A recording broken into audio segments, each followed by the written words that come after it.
Hi everyone, welcome back to my channel nursing medium. So friends, आज मैं आप लोगों को ग्लासोकोमा स्केल पढ़ाऊंगी और मैं उम्मीद करती हूँ कि आप ये वीडियो एंड तक ज़रूर देखें क्योंकि आप लोगों के लिए बहुत ज़्यादा इंपॉर्टेंट टॉपिक होने वाला है। बिकॉज जीसीएस में से क्वेश्चंस बहुत आते हैं हमेशा एग्जाम में, हर एग्जाम में आ रखा है क्वेश्चन। अगर आप पुराने एग्जाम के पेपर्स निकाल के देखेंगे तो जीसीएस में से क्वेश्चन आया ही आया है। एंड रिसेंटली अगर मैं आपको बताऊं तो जो ये एम्स जोधपुर का सीनियर नर्सिंग ऑफिसर का एग्जाम हुआ था उसमें भी इसमें से क्वेश्चन आए थे, 2 क्वेश्चन आए थे।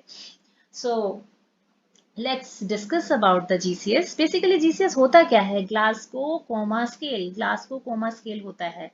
अब नाम तो बड़ा अच्छा है, ग्लासगो कोमा स्केल। तो इसका यूज क्या है? हम इसको यूज कहाँ करते हैं और यूज क्यों करते हैं? तो बेसिकली इसका यूज होता है क्लिनिकल्स में। क्लिनिकल्स में क्लिनिकल स्केल है ये एक। अब इसमें इसमें हम करते क्या है? इसमें मेजर किया जाता है लेवल ऑफ कॉन्शियसनेस, पेशेंट का लेवल ऑफ कॉन्शियसनेस। ठीक है, लेवल ऑफ कॉन्शियसनेस को चेक करने के लिए हम इस स्केल का यूज करते हैं जो है जीसीएस। अब ये जीसीएस नाम का जो स्केल है ये सबसे पहले आया कब था हमारे इंट्रोडक्शन में, हमारी नजर में कब आया था? ये आया था 1974 में। Very important thing for everyone कि जीसीएस स्केल सबसे पहले आया कब था? वो आया था 1974 में। और ये आया कहाँ पे था? ये आया था सबसे पहले किस कंट्री में? University of Glasgow. ये कहाँ पे है यूनिवर्सिटी? स्कॉटलैंड में। यूनिवर्सिटी स्कॉटलैंड में। तो सबसे पहले जो स्केल आया था ये आया था स्कॉटलैंड में, यूनिवर्सिटी ऑफ ग्लासगो में। अब इस बहुत ही अच्छे से स्केल को डिस्कवर किसने किया था? तो उसके जो इसको जो इन्वेंट किया था वो दो लोग थे, दो इंडिविजुअल थे। सो फर्स्ट हैं हमारे ग्राहम टेस्डिल एंड सेकंड थे हमारे ब्रायन जेनेट।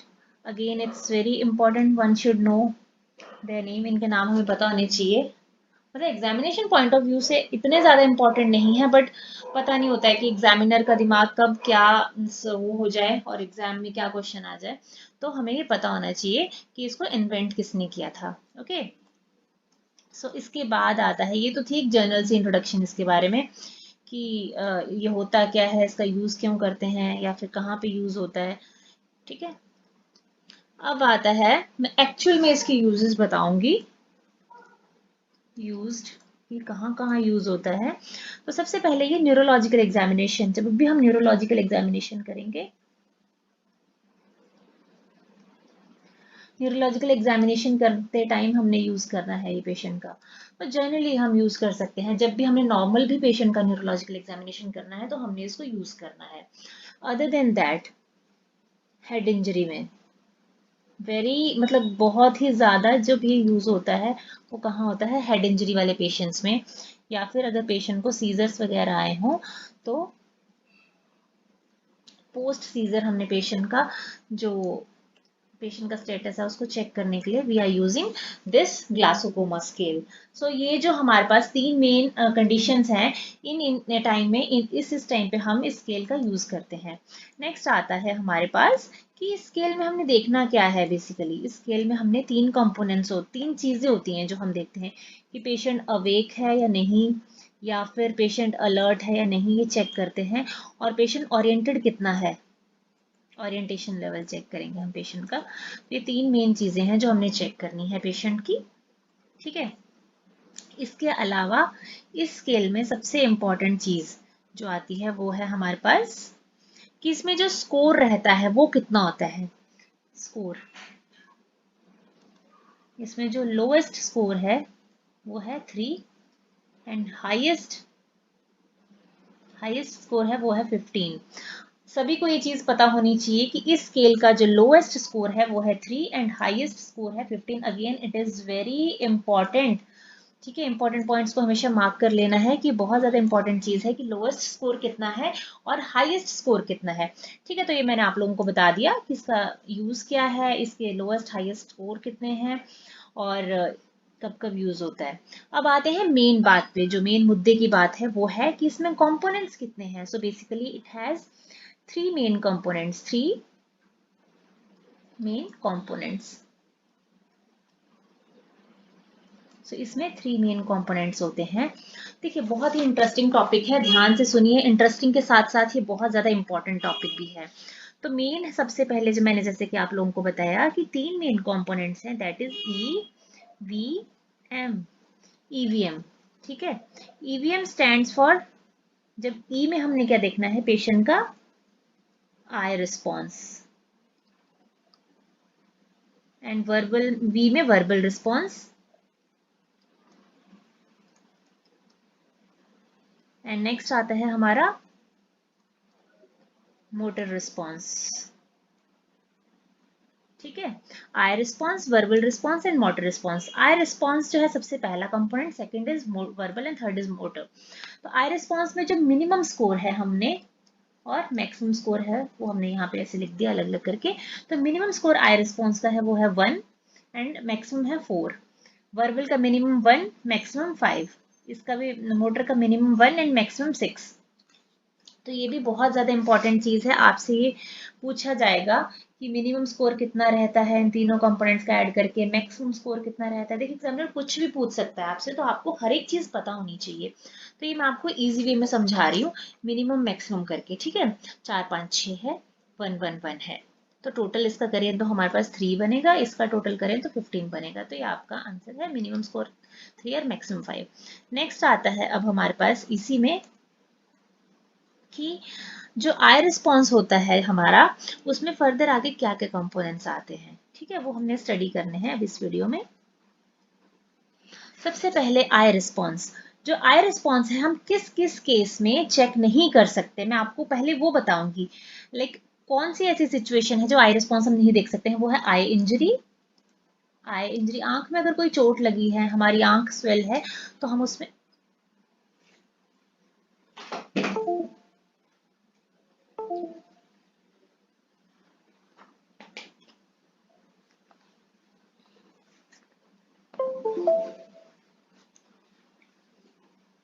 ऐसी कोई भी सिचुएशन जब पेशेंट के आंख में चोट लगी है, तो आई इंजरी में हम इसको चेक नहीं कर सकते। तो मार्क दिस थिंग कि आई रिस्पॉन्स हमारा जो है आई इंजरी में चेक नहीं होगा। तो can not be perform, not performed. ठीक है, तो इस केस में तो हम नहीं देख पाएंगे। अब हम किस किस केस में देख सकते हैं, या फिर हमने जब देखना है, हाँ बेसिकली जब हमने देखना है तो हमने क्या क्या देखना है और कैसे कैसे देखना है। तो सबसे पहले जो आई रिस्पॉन्स है वो आता है, जैसे मैंने आपको बताया 4 इज इसकी मैक्सिमम मार्किंग, मैक्सिमम स्कोरिंग 4 है। तो सबसे पहले 4 3 2 एंड 1।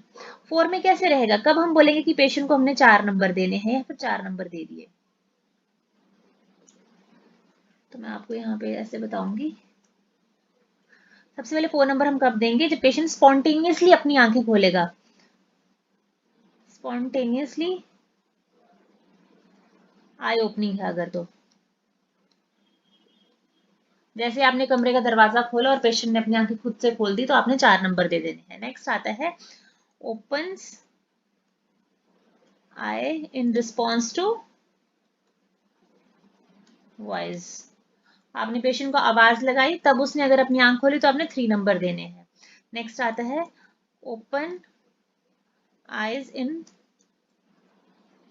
Response to pain. आपने पेशेंट को पेन को स्टिमुलस दिया, उसको छोटी सी चूंटी काटी या फिर कुछ भी आपने उसको टैप किया, तब उसने अगर खोला है, तब आप उसको 2 मार्क्स देंगे। अगर कुछ भी करने पे आपका पेशेंट आंखें नहीं खोल रहा है, डजंट ओपन आईज, तो आप उसको 1 मार्क्स दे देंगे।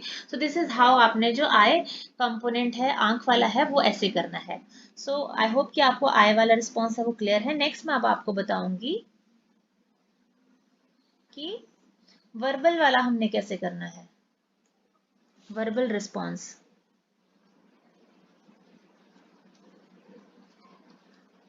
वर्बल रिस्पॉन्स हमने कैसे चेक करना है, तो उससे पहले मैं आपको ये बताने जा रही हूँ कि किस किस केस में जो हम परफॉर्म नहीं कर सकते हैं, वो है हमारा इंट्यूबेशन।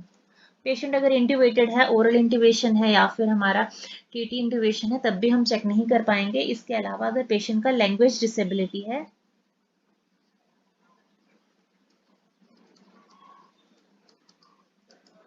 लैंग्वेज प्रॉब्लम है या फिर पेशेंट एफेजिक है, पेशेंट बोल ही नहीं पा रहा है, तो उस केस में भी हम चेक नहीं कर पाएंगे।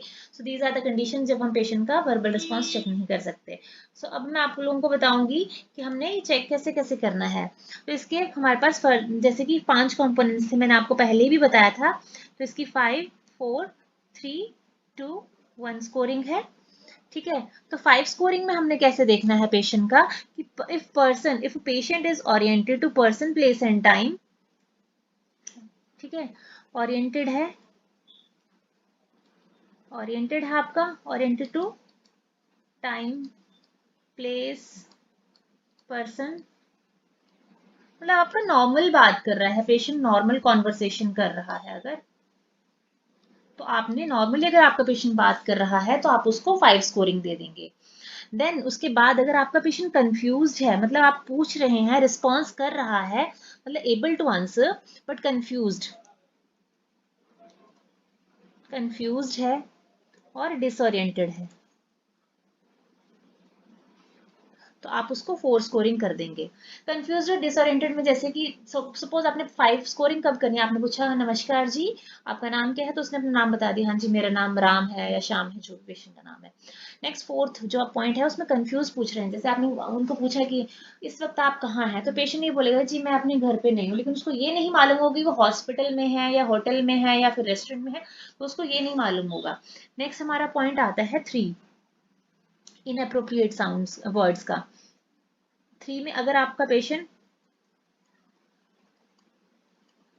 इनअप्रोप्रिएट वर्ड्स यूज कर रहा है तो आपने पेशेंट को 3 मार्क्स दे देने हैं। इनअप्रोप्रिएट वर्ड्स का मतलब अब आप समझ गए कि आप मतलब गाली गलौज करता है या कुछ भी अनाप शनाप कुछ भी जो आप पूछ रहे हैं उससे रिलेटेड नहीं, कुछ और ही बोल रहा है, तो आपने पेशेंट को 3 स्कोर करना है। देन नेक्स्ट आता है हमारा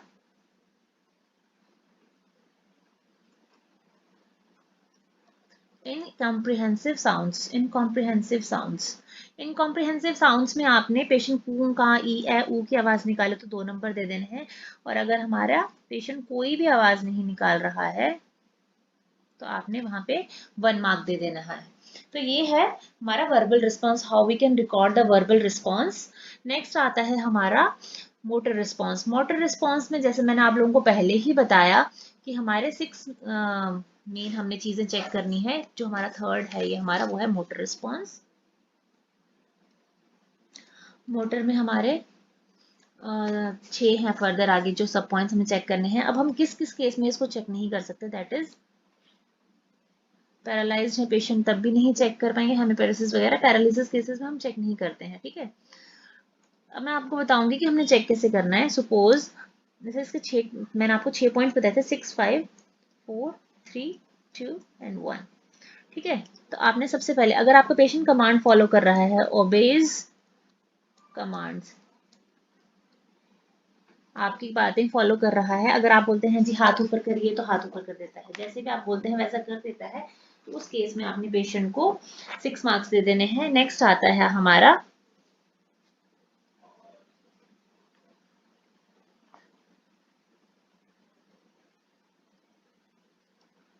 लोकलाइज टू पेन। अगर आप दर्द दे रहे हैं तो उस तरफ को अगर पेशेंट अपना हैंड मूव कर रहा है तो आपने पेशेंट को 5 मार्क्स दे देने हैं। देन आता है हमारा फ्लेक्शन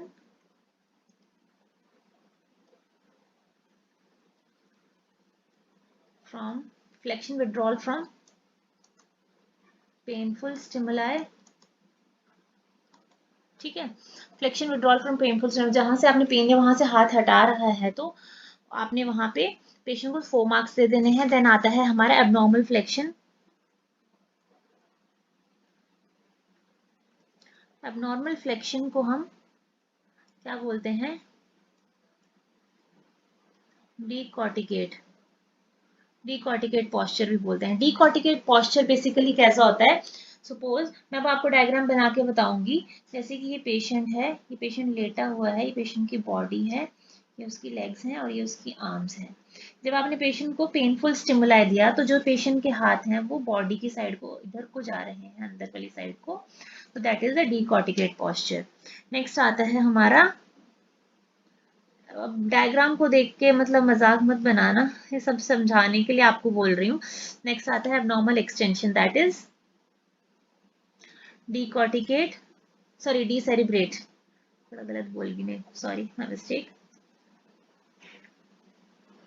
डीसेरिब्रेट पॉस्चर, डीसेरिब्रेट पॉस्चर कैसा होता है, अगेन डायग्राम बना के बता रही हूँ। ये हमारा पेशेंट है, ये उसकी बॉडी है, ये उसकी लेग्स हैं। तो जो बाजू अगर वो अपने ये एक्सट्रीमिटीज हैं अवे फ्रॉम द बॉडी अगर मूव कर रहा है, दैट इज द डीसेरिब्रेट पॉस्चर। तो वन शुड नो कि पेशेंट डी अच्छे से ऑब्जर्व करना है कि डी पेनफुल स्टिमुलस देने पे डीकॉर्टिकेट किया या डीसेरिब्रेट किया, तो वो हमें पता होना चाहिए। नेक्स्ट है हमारा नंबर 1, नो मूवमेंट। ठीक है, तो अगर कोई भी मूवमेंट नहीं कर रहा, आप जितना मर्जी पेनफुल स्टिमुलस दो, कुछ भी दो, पेशेंट ना हाथ हिला रहा है, ना पैर हिला रहा है, ना आंखें क्लेंच कर रहा, कुछ भी नहीं कर रहा है, तो आपने 1 मार्क्स दे देने हैं। So this is how we can record the motor response of the patient in case of head injury. So ये था हमारा ओवरऑल कि हम कैसे असेस करते हैं पेशेंट का eye response, motor response and verbal response. ठीक है, तो अभी जैसे मैंने आप लोगों को पहले भी बताया कि मिनिमम स्कोर हम इसमें मिनिमम 3 स्कोर है, मैक्सिमम 15 है। ठीक है, अब आता है हमारा कि neurological damage as according to eye response EVM. EVM के अकॉर्डिंग हम अपने पेशेंट का जो न्यूरोलॉजिकल डेफिशिएंट है या फिर हेड इंजरी को कैसे कैटेगराइज करते हैं।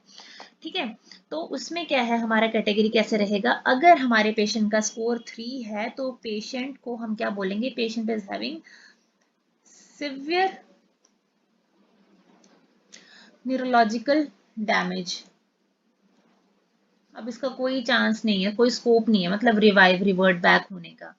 नेक्स्ट आता है हमारा इफ पेशेंट का जो GCS score is lies in between 3 to 8, हमारे 3 से 8 के बीच में है, तो that is also we can say the traumatic brain injury और ट्रॉमेटिक, ठीक है,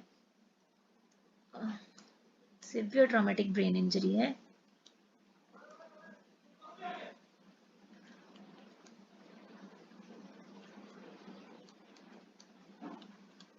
traumatic brain injury, and if this score is like 9 से लेके 12 तक है, तो patient is having moderate traumatic brain injury. तो ये मॉडरेट ट्रॉमेटिक ब्रेन इंजरी है, and if it is 15 to sorry 13 to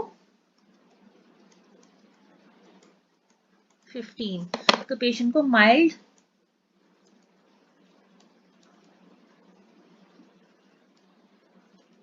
traumatic brain injury है। सो ये बहुत ज्यादा इंपॉर्टेंट है आप लोगों के लिए कि हमें ये पता होना चाहिए कि आपसे ये क्वेश्चन वन प्रीलिमिनरी एग्जाम में पूछ सकते हैं, मतलब चांसेस आर देयर कि ऐसे ऐसे क्वेश्चन आ सकते हैं कि अगर पेशेंट लाइक सिवियर हम किसको बोलेंगे, और ऐसा क्वेश्चन पूछा जा सकता है कि पेशेंट जीसीएस इज दिस, तो वो किस कैटेगरी में आएगा। बिकॉज आई स्टिल रिमेम्बर एक एग्जाम दिया था मैंने मिलिट्री नर्सिंग सर्विसेज का, वहां पे कोमा से रिलेटेड क्वेश्चन आया था कि पेशेंट का जीसीएस कितना कम होने पे हम पेशेंट को कोमाटोज कंसिडर करेंगे, तो वो 8 से कम उसका आंसर था, if it is less than 8 और इक्वल टू 8। तो हमें ये पता होना चाहिए। नेक्स्ट आता है हमारा मॉडरेट ट्रॉमेटिक ब्रेन इंजरी किसको बोलेंगे, दैट इज 9 to 12 के बीच में अगर है, और इसका अगर माइल्ड ट्रॉमेटिक ब्रेन इंजरी है तो 13 to 15 के बीच में है। सो दिस इज ऑल अबाउट हमारा कि हम जीसीएस में मेन कैसे कैसे हम उसको कैटेगराइज करेंगे। तो मैं आपको थोड़ा सा लास्ट में एक रिव्यू कर देती हूँ कि 3 कंपोनेंट्स थे मैंने जैसे बताया था, वो थे ईवीएम, मैक्सिमम मिनिमम 3 मैक्सिमम 5। तो ईवीएम का सबका मिनिमम 111 था और मैक्सिमम 4 5 6 था। एंड कोमा अगर आपसे पूछें कोमा कितना है, तो if it is less than 8 और इक्वल टू 8, तो हमारा 8 आंसर रहेगा। तो ये आप लोगों को पता होना चाहिए कि ये क्या क्या मेन है। तो अगर आप लोगों को कोई भी डाउट है इस टॉपिक में, please ask me in comment section, तो मैं आप लोगों को आंसर करना मतलब ज़रूरी समझूंगी, बिकॉज इसमें से क्वेश्चंस पूछे जा सकते हैं, and you can ask me any time, कभी भी क्वेश्चन पूछ सकते हैं। Thank you so much, thank you so much for watching my video, bye bye, take care.